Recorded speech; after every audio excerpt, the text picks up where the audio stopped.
Assalamualaikum warahmatullahi wabarakatuh.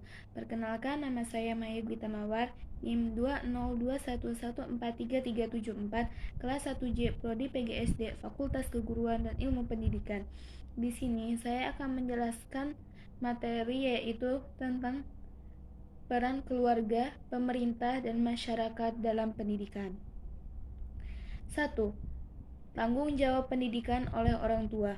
Orang tua bertanggung jawab atas pendidikan anak-anaknya. Orang tua mendidik anaknya tentang prinsip hidup, bagaimana anak seharusnya hidup, bagaimana anak berinteraksi kepada penciptanya, sesama manusia dan alam. Meminjam istilah para filosof, orang tua mengajarkan kebenaran kepada putra-putrinya. Orang tua merupakan pendidikan utama yang pertama bagi anak-anaknya, karena dari orang tua anak mula-mula menerima pendidikan. Dengan demikian, bentuk pertama dari pendidikan terdapat dalam kehidupan keluarga. Situasi pendidikan itu terwujud berkat adanya pergaulan dan hubungan pengaruh yang mempengaruhi secara timbal balik antara orang tua dan anak. Orang tua atau ibu dan ayah memegang peran sangat penting dan amat berpengaruh atas pendidikan anak-anaknya. Sejak seorang anak lahir itu dalam keadaan kosong seperti kertas putih yang belum diisi tinta, dan orang tuanya lah yang mengisi tinta itu. Misalnya, orang tua mau mengisi tinta itu berwarna hitam, merah, biru, dan lain-lain.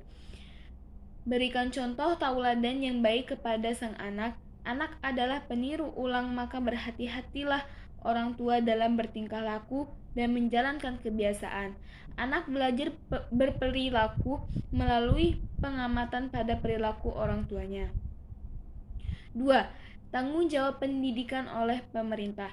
Tanggung jawab pemerintahan terhadap dunia pendidikan seharusnya menjadi sebuah kewajiban yang diaplikasikan dengan memberikan seluruh keperluan dasar sekolah, penyediaan sarana dan prasarana, guru yang profesional, dan tanpa kebijakan yang bersifat diskriminatif terhadap anak didik.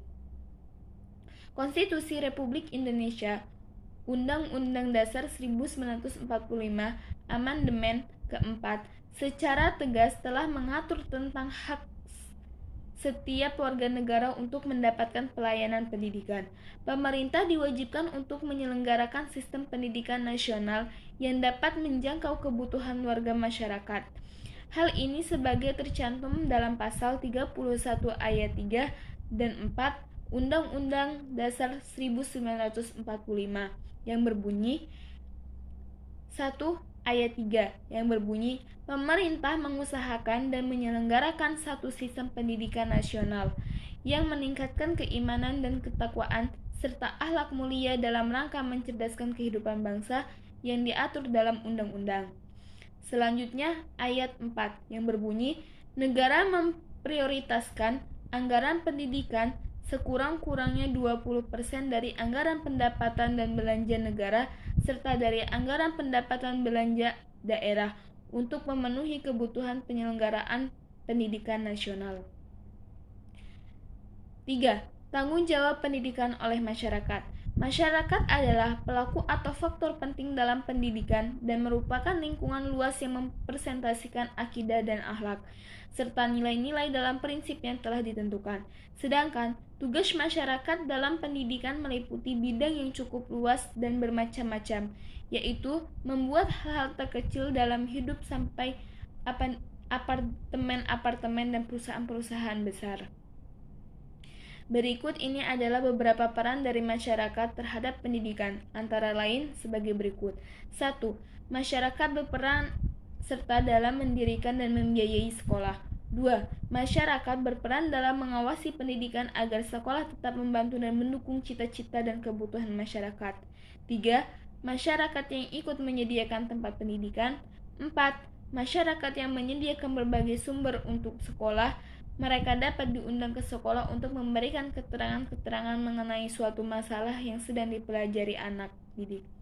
Dan yang terakhir yaitu 5. Masyarakat sebagai sumber pelajaran atau laboratorium tempat belajar. Mungkin hanya ini yang dapat saya sampaikan. Saya akhiri. Wassalamualaikum warahmatullahi wabarakatuh.